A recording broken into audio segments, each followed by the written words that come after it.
Saya bersama Yuyun. Sejak kasus pembunuhan dan pemerkosaan Yuyun mencuat, kepolisian semakin gencar mengungkap kasus-kasus kekerasan seksual yang tak jarang pelaku dan korbannya adalah anak-anak ini. Tak hanya Yuyun yang mengalami nasib malang tersebut, ada beberapa anak yang mengalami nasib sama. Di tahun ini saja tercatat banyak kasus yang sedang ditangani kepolisian.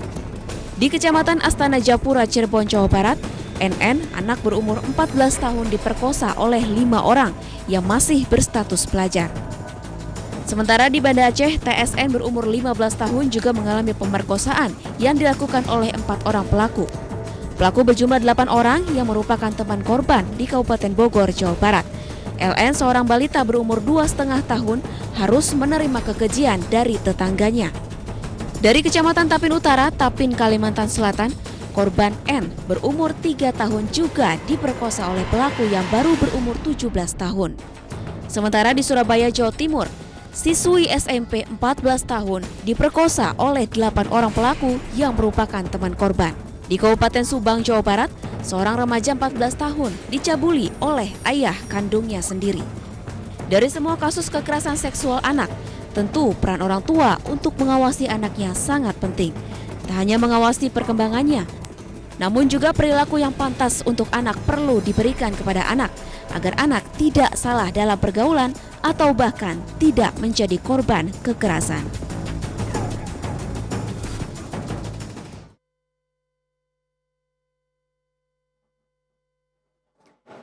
Indonesia harus tahu pemirsa bahwa kasus kekerasan seksual terhadap anak menunjukkan angka yang semakin memprihatinkan. Di saat ini pemerintah sedang menggodok rancangan perubahan undang-undang terkait dengan penambahan aturan begitu ya, terkait dengan hukuman bagi para pelaku kekerasan seksual ini, predator anak.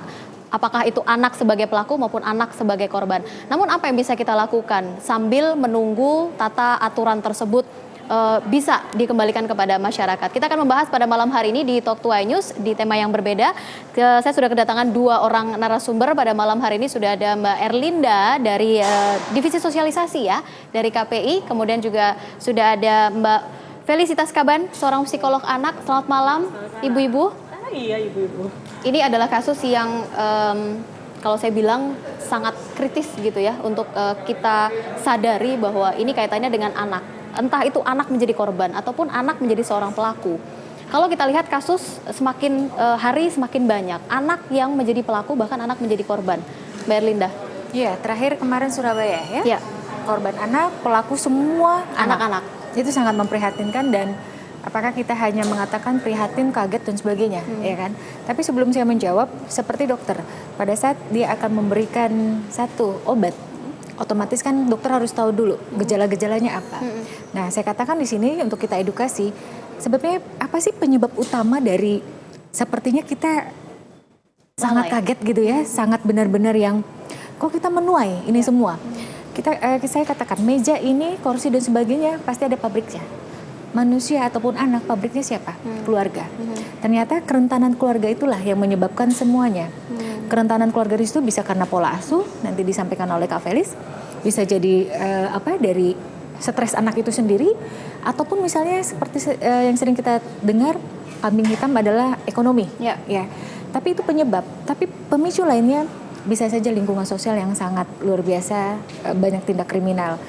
Bisa saja pemicunya adalah narkoba,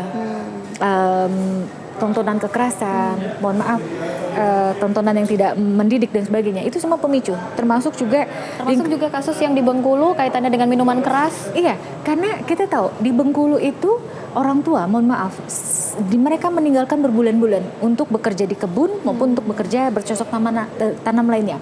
Anak kita seperti layang-layang yang tidak tahu arah kemana. Oleh karena itu, 2 hal yang harus segera dilakukan. Tadi dikatakan untuk menunggu ya, itu sudah benar.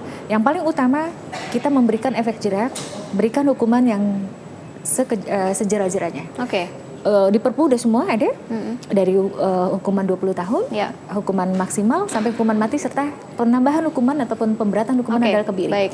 Dan yang kedua yang harus segera dilakukan pada saat anak kita menjadi layang-layang itu, ambil anak-anak itu yang orang tuanya meninggalkan, masukkan dia dalam program namanya misalnya pusat pembelajaran minat bakat ya.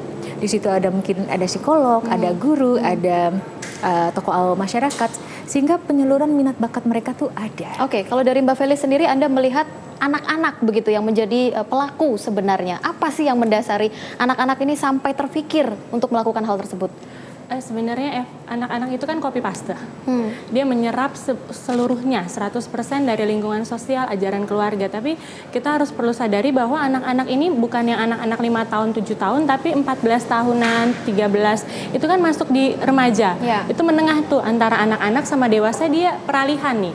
Jadi fisiknya bisa jadi sudah dewasa, kognitifnya masih anak-anak gitu. Atau kayak pelaku misal korbannya umurnya misalnya 14 tahun, dia masuk di anak-anak. Tapi secara badan dia sudah dewasa. Gitu. Dia sudah misalnya kalau pria maaf sudah akhir balik misalnya. Tapi kan di undang-undang dia tetap masuk anak-anak. Nah, ini yang harus kita perhatikan bahwa remaja ini peralihan loh. Kalau anak-anaknya saja dia tidak tahu tentang moral, etika, bagaimana belajar yang baik, contoh yang dia dapat dari lingkungan sekitar adalah yang negatif, peralihannya makin ke arah negatif. Dia makin tidak tahu filternya mana. Artinya kembali lagi fokus utama adalah sebenarnya di keluarga dan juga sekolah mungkin ya, juga salah satu yang berperan. Kita akan bahas lagi lebih lanjut di Talk Tokoh Super Besar terkait dengan bagaimana sebenarnya keluarga, orang tua, sekolah, guru, dan lingkungan sosial bisa membentuk karakter seorang anak. Sesaat lagi.